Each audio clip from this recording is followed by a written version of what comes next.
Hello, friends. Welcome back to Entrepreneur Unlimited. I am your host, Tani, and today we're going to talk about something that a lot of people get stuck on. Which social media platform should you be on for your specific business? So how do you choose the right platform? How do you grow your business on social media without being on every single platform and without losing your mind in the process?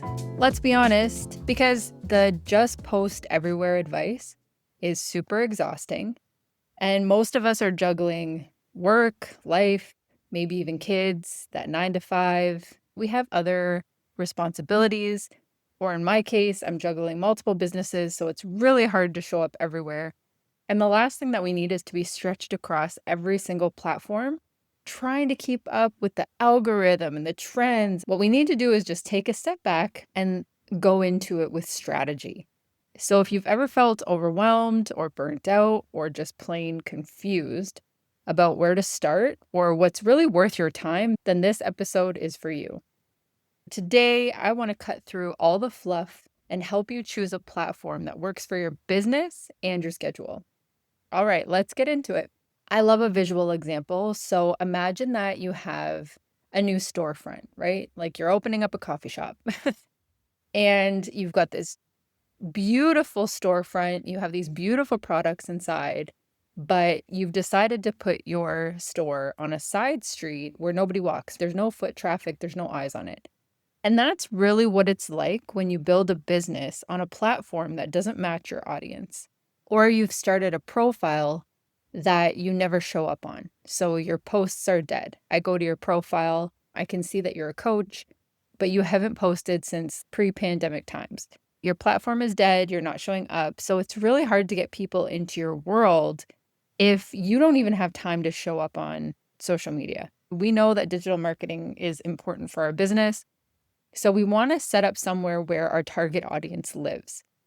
And listen, I'm all for a hidden speakeasy or an exclusive business that you have to find to get access to.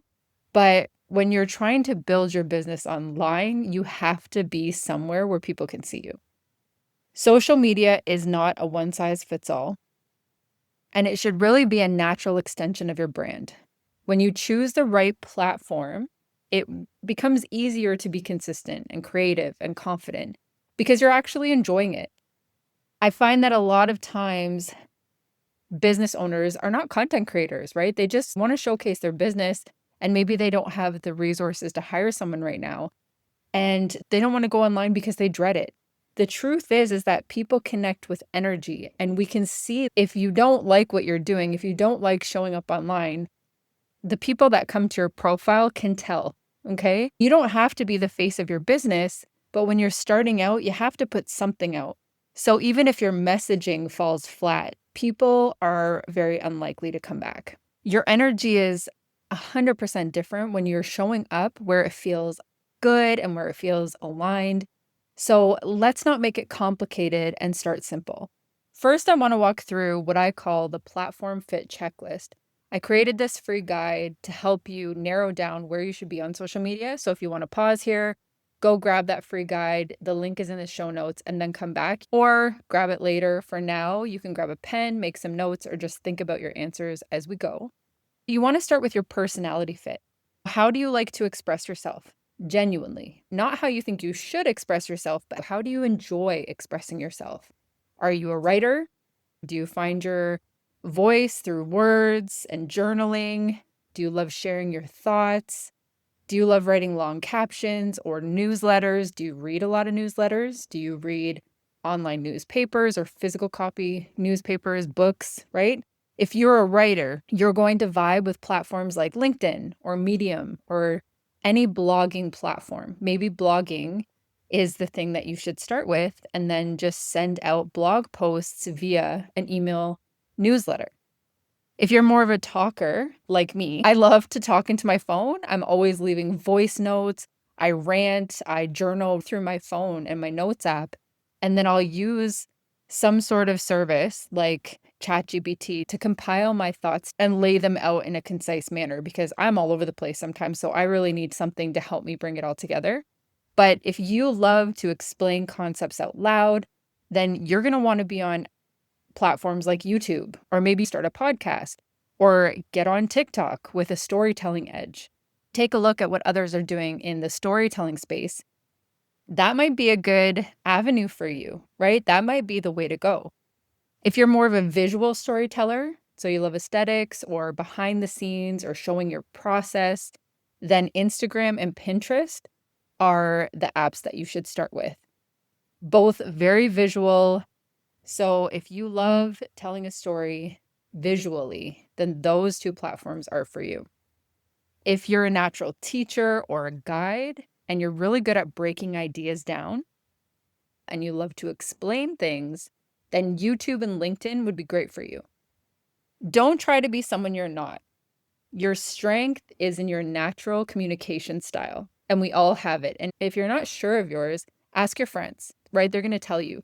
You always send me long messages. You're always sending me voice notes. Those kinds of insights into your personality and what you like to do can help you narrow things down.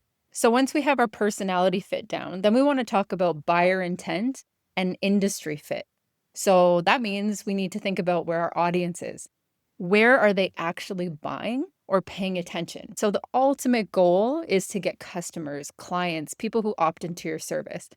But initially, we need to build relationships. First and foremost, you need to introduce yourself to people. You want to bring people into your world, into your community. So we need people to pay attention. If you're in B2B or business to business, consulting, or some sort of professional service, then LinkedIn is a gold mine.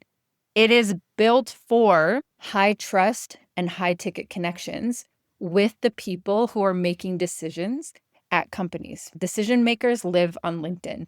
So even if you've started on Instagram or you've started on YouTube and you want to grow your professional network, then head on over to LinkedIn, fill out your profile. If you have any questions about how to set up your profile on LinkedIn, send me a DM. I can definitely give you some tips.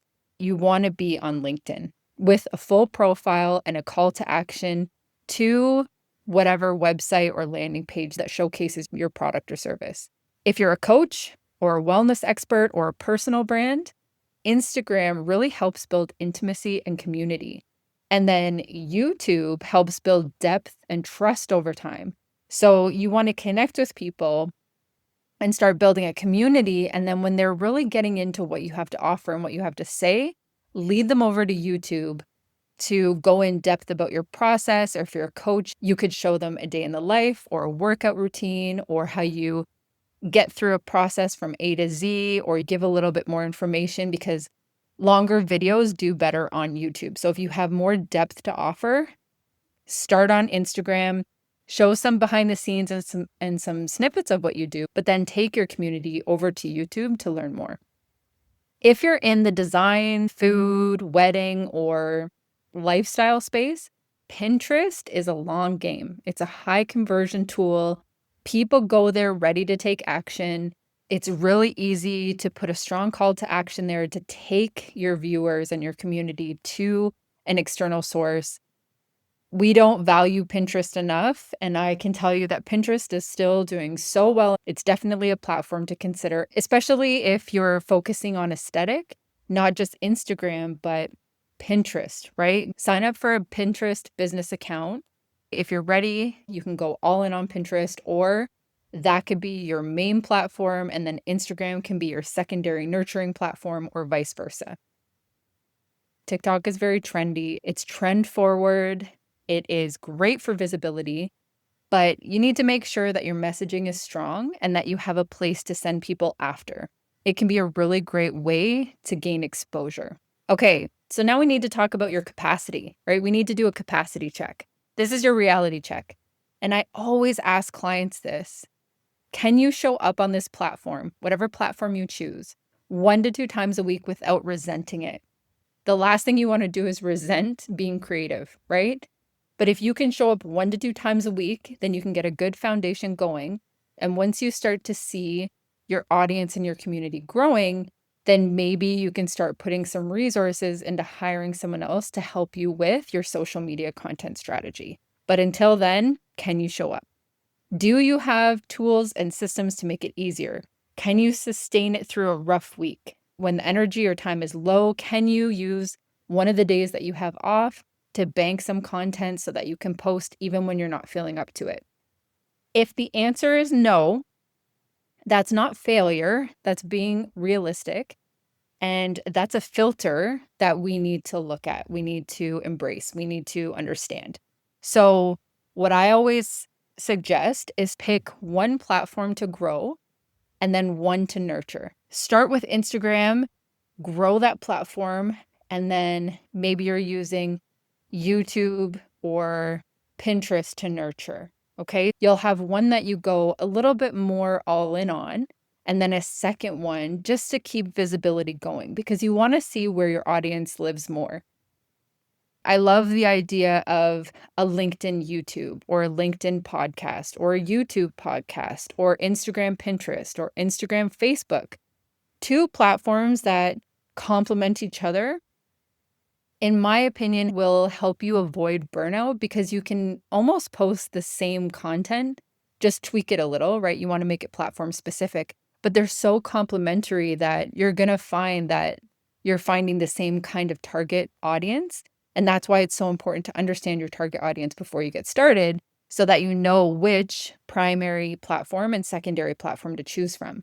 If you're not ready for a secondary platform and you just want to pick one platform to grow, that should be the main platform where your target audience lives. So you got to do a little bit of work up front. All right, in my checklist, I do break this down. So if you're more of a visual person, grab that free checklist and follow along. But I want to break it down by niche. These are general starting points. They're not rules. So take what works for you. But if you're in the wellness, coaching, or personal development field, then I would start with Instagram because that's building community and relatability. And then to grow even further, I would add a secondary platform like YouTube or a podcast to build depth and trust with my community. If I was B2B consultant or a service provider, I would start with LinkedIn because I can build my authority and my thought leadership, and I can get direct leads from that platform. And then I would use YouTube or a newsletter, whether through LinkedIn or an external source, to provide educational information. So I'd want to nurture my leads with more education and take them through that customer journey to get them to the end goal. For creatives, makers, and local businesses, I would start on Instagram or TikTok because there's that visual storytelling component. And then I would probably use Pinterest, which is very search-based, or YouTube Shorts, which are also very search-based, to grow that interest and maybe test my audience to see if they live on one of those platforms as well. If you're in e-commerce or you have a product-based brand, then I would suggest starting on Instagram or TikTok for that visual component and doing some product demos.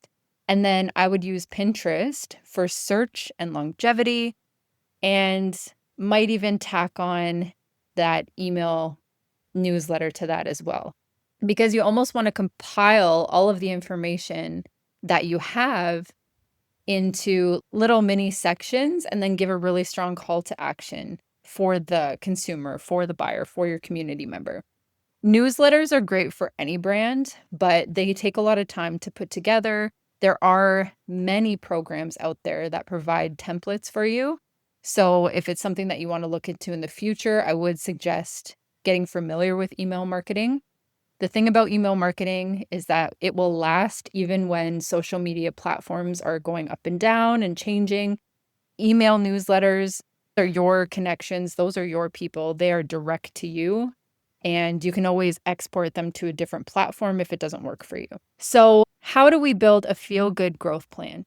Pick one platform to grow on and then one to nurture with, but just start with one. That's going to be your main platform. And then you're going to pick a secondary platform that you're going to nurture your community with. Show up where your energy feels steady, where your content doesn't feel forced. Start with one that feels like, yes, I can do this 1 to 2 times a week, and that's totally reasonable. Then map out a 30-day test. You don't have to post every day, But if you can look ahead and map it out, then on the days that you have free, you can create content so that you're not always trying to create content in the moment. And then put those posts out there. Okay, you got to put yourself out there. And then you need to track what hits. What are people gravitating to? What are they engaging with? Then reflect on what felt fun, what got that traction, and do more of that. Don't build your strategy off of pressure that you need to be everywhere, because I promise you, you don't. You just need to be on the right platforms. Build your content strategy off of clarity. We need to have some sort of strategy. We need to understand what we're doing and why we're doing it. The goal is never to burn out. We don't want to get tired of what we're doing. We want it to be fun. We don't want it to feel like a chore. Content creation can be super overwhelming, even for people like me who live in this industry. But if you break it down, if you plan ahead, if you focus, if you're intentional about what platforms you are on, I promise it takes a lot of the edge off. If this episode helped and gave you some sort of perspective and some insight into social media and where you should be, then let me know. DM me at Tanya Unlimited on Instagram, or tag me in a post if you're inspired to post something new today. I'd really love to cheer you on.